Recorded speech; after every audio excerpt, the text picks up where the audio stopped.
Hey guys, tonight we're traveling somewhere you probably didn't expect for a bedtime story medieval Iceland, and not for a Viking raid or a saga filled with sword fights. No, tonight you're here to learn about paint. Yes, the colors of houses, and more specifically, the fact that in medieval Iceland, there were actual laws about what colors you could or couldn't choose on your home. You might think, oh, that's harmless. But back then, ignoring these rules could land you in trouble faster than you could say fresh coat of red ochre. In fact, you might not survive the first day if you stroll into town with the wrong color roof. So, before you get comfortable, take a moment to like the video and subscribe, but only if you genuinely enjoy what I do here. And while you're at it, let me know in the comments which city you're in and what time it is right now. Now, dim the lights. Maybe turn on a fan for that soft background hum, and let's ease into tonight's journey together. You arrive on a chilly morning, the kind where the air tastes like it was stored in a glacier overnight. The coastline ahead is dotted with low, turf-roof houses, their grassy tops shimmering with frost. But as you get closer, you notice something on every wall, every door frame, every trim is painted in only a handful of colors, not a rainbow. Not even a daring streak of purple, just earthy reds, muted yellows, the occasional off-white, and wood left bare to weather into a silvery gray. And somehow, it all feels intentional. Your boots crunch over flouncing moss as you walk into the village. There's a stillness here, except for the distant bleating of sheep and the crackle of a fire somewhere. A woman passes by with a basket of dried fish, gives you a quick nod,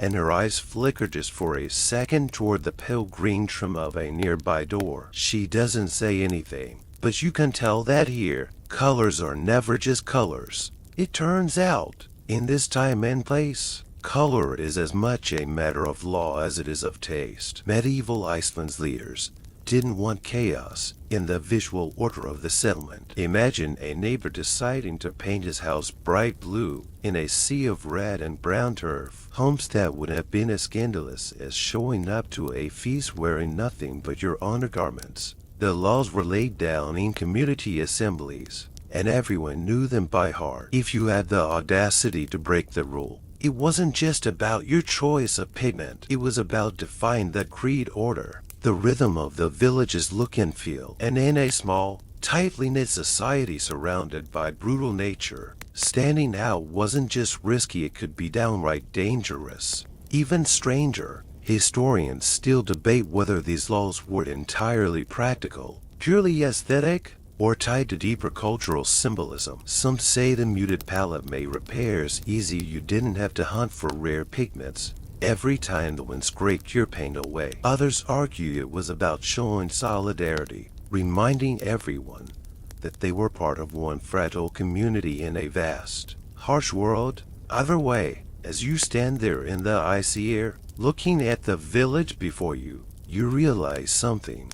Every wall is telling you the same quiet message. This is who we are. Don't mess it up with teal. The first house you step into feels more like a hill than a building. Its turf roof blends so perfectly with the landscape that from a distance, you'd never guess people live inside. But once you duck through the low doorway, the scent of smoke and sheep will greet you like an old friend. The walls are a patchwork of stone, driftwood, and sod, yet along the edges, a faint reddish-brown paint outlines the doorframe. It's not much, but it's enough to notice. You ask your host, a wiry man in a thick wool tunic with that particular shade. He shrugs like it's the most obvious thing in the world. Because it's allowed, he says. That's the whole answer. No poetry, no grand philosophy, just allowed. But outside, the color question is never far from people's minds. In the tiny cluster of houses, the variations are subtle. One family's home has a mustard yellow trim. Another sticks to the natural gray of untreated wood. Every now and then, you spot a faded green so pale it might once have been white. And the turf roofs, always the same grassy brown, because changing that would be like painting over the sky unthinkable. For the locals, Paint is not about self-expression, it's about fitting into a shared visual rhythm. Just like everyone uses the same style of knitted mittens, or builds the same style of boats, they also paint their homes in harmony with the village palette. It's the architectural equivalent of singing in tune. Of course, there's a practical side, too. Bright pigments fade quickly in Iceland's rough weather, so sticking to natural, earthy tones means less maintenance. Try painting your door cobalt blue, and by next spring it'll look like the ghost of a color. Besides, imported pigments are expensive, so expensive that slapping them on your house would be like making a coat out of silver coins. Sure, you'd look impressive, but you'd also be asking to get robbed, or at least endlessly gossiped about. And gossip is the village's favorite winter pastime. A whispered comment about that new trim can spiral into an entire saga over a cup of sour whey. You realize the color rules aren't just enforced by law, they're reinforced by the steady hum of neighborly opinion. No one wants to be the subject of that hum. Historians still puzzle over whether these color rules were strictly codified in written law or more of an unspoken agreement, backed by occasional legal muscle. The sagas don't give a clear answer, and archaeological evidence as well. Let's just say that peeling paint doesn't survive well in the ground after 800 years. But whether formal or informal, the effect was the same: harmony over individuality, subtlety over flair. As you sit by the hearth that night, watching the firelight dance over the reddish trim of the door, you start to appreciate the quiet beauty in this restraint. In a land where survival depends on unity, even the color of a house can feel like a promise. Morning arrives with a soft gray light filtering through the tiny window, and you follow the villagers to the open-air assembly by the fjord. It's not the kind of court you might picture, no grand pillars, no robed officials, just a flat stretch of frowning ground, a circle of bundled-up townsfolk, and one sturdy wooden chair for the elder who will preside. Everyone smells faintly of wood smoke and dried fish, which somehow feels comforting. You find a spot near the edge of the crowd, trying not to look like the stranger who's obviously eavesdropping. The elder, a broad-shouldered man with a beard that could hide a small bird, clears his throat. He holds a rolled piece of parchment in one hand and begins reading in a slow, deliberate voice. Though enough the water makes half his words disappear, but you catch enough to understand. Today's meeting is partly about Iceland. Apparently, someone in the western hamlet decided to add a trim of deep green to his roof edge without consulting anyone. And by deep green, they mean green made from imported copper pigment kind that costs more than a sheep and a half. It's the Icelandic equivalent of parking a gold-plated car outside your hut. The elder reminds the crowd of the approved colors: red ochre, iron oxide brown, pale yellow from clay, and the soft white of lime wash. Everything else is either too expensive, too flashy, or both. In fact, the parchment lists these shades in almost ludding detail, as if they were describing family members. The man in question is nowhere to be seen, probably busy repairing his fishing nets far away from the gathering. But the whispers ripple through the crowd like cold water. What was he thinking?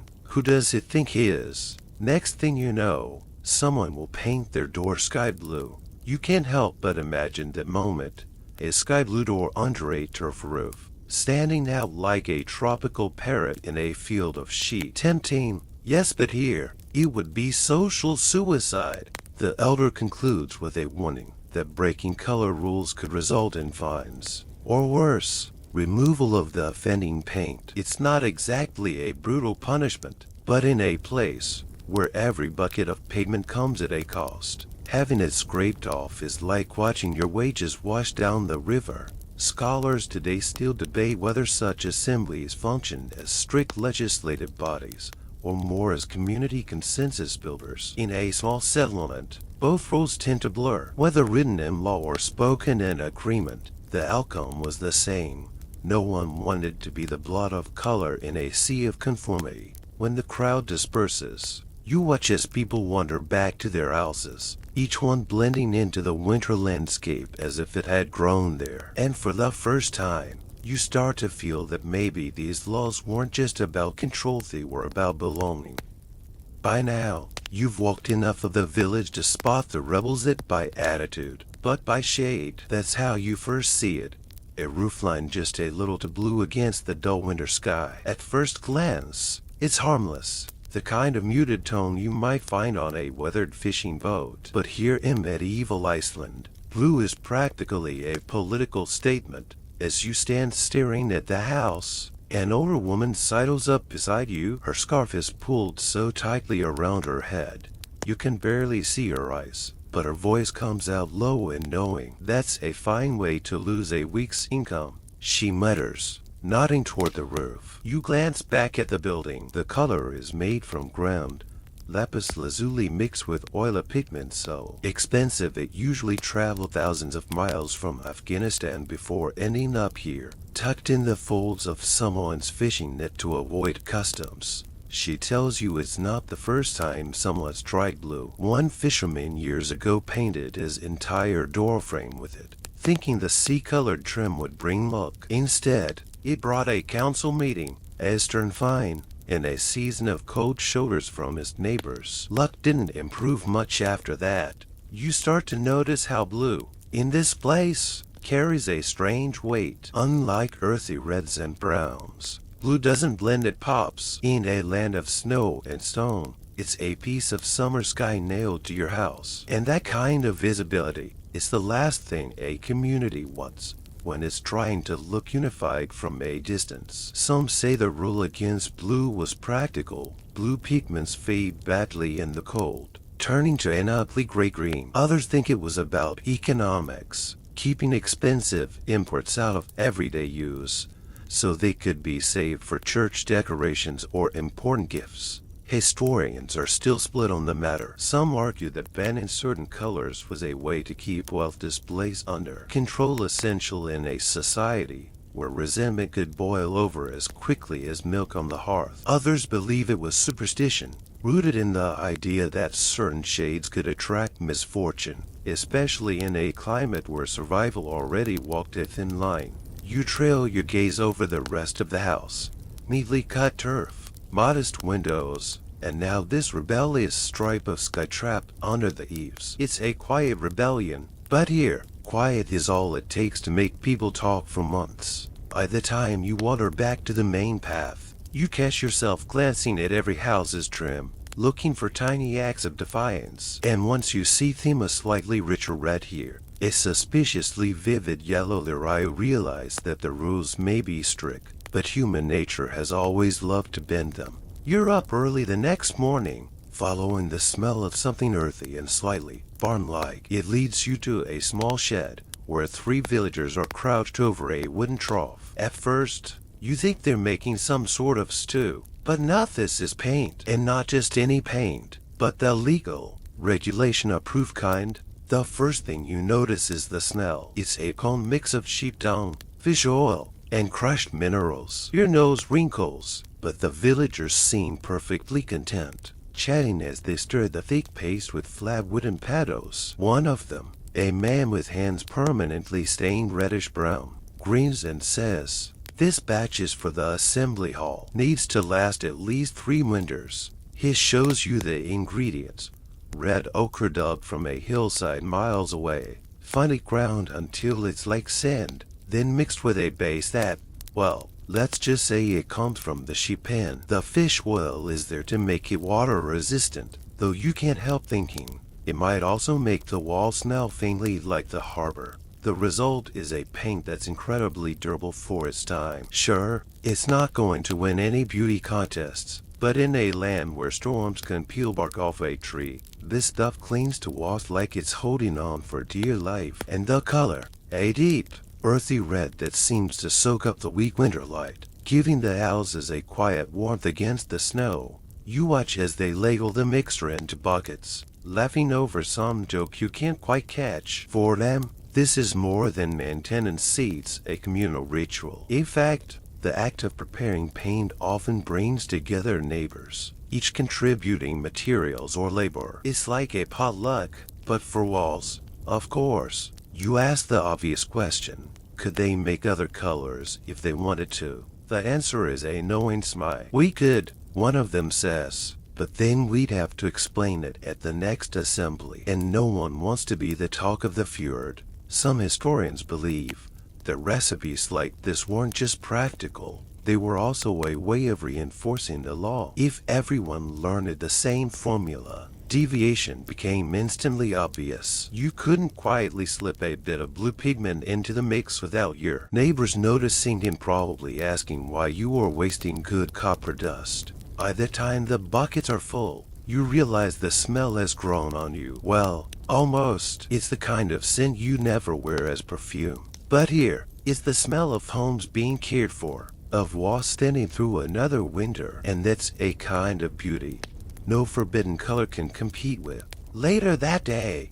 you wander toward the church at the edge of the village. It's not much larger than the houses, but it stands out in a subtle, dignified way. The walls are paneled in smooth timber, and the trim is painted in a shade of white, so clean it almost glows against the gray sky. This is not the white of limewash on a cottage wall. It's brighter, almost pearl-like, and definitely not something you've seen on the other buildings. A man stacking firewood nearby catches you looking. The church gets special treatment, he says, wiping his hands on his tunic. Always has. Inside, the air smells faintly of pine and beeswax. The interior beams are carved with simple patterns, but it's the colors that draw your eye.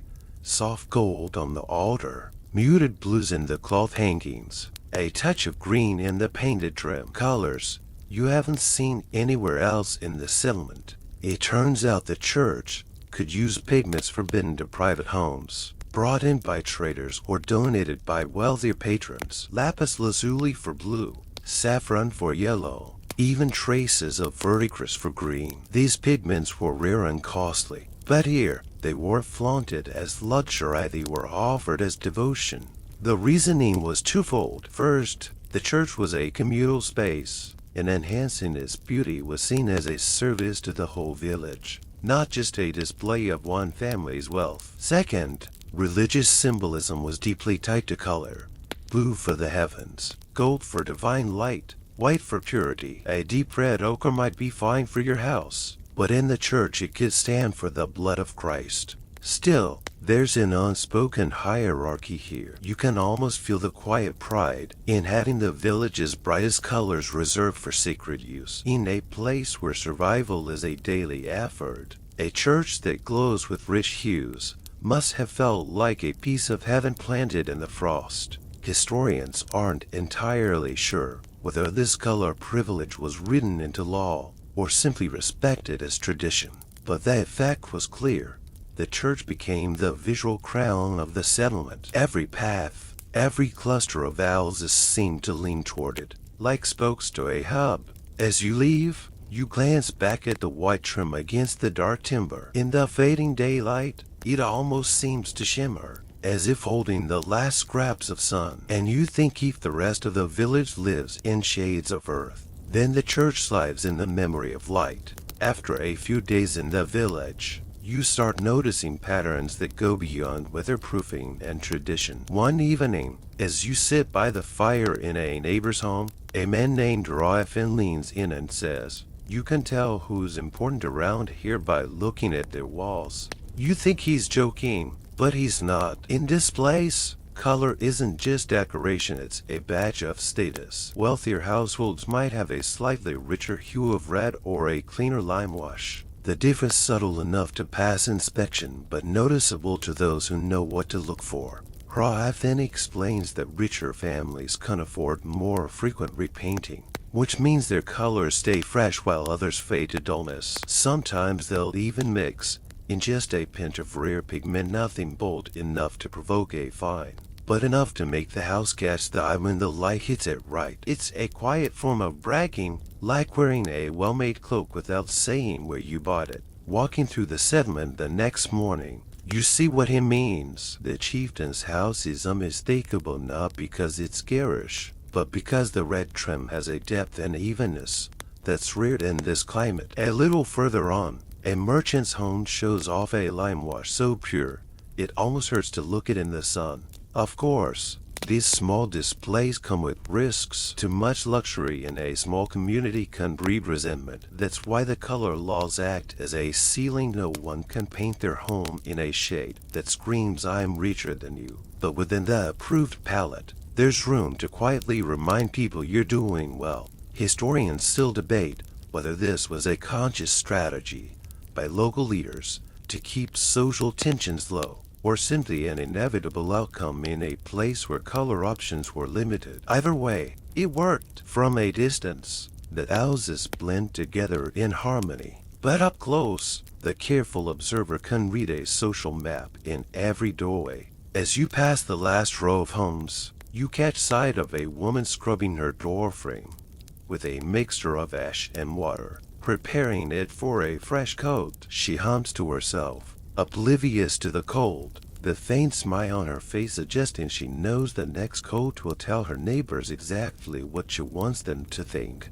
And suddenly, you realize, in medieval Iceland, even a bucket of paint can be a power move.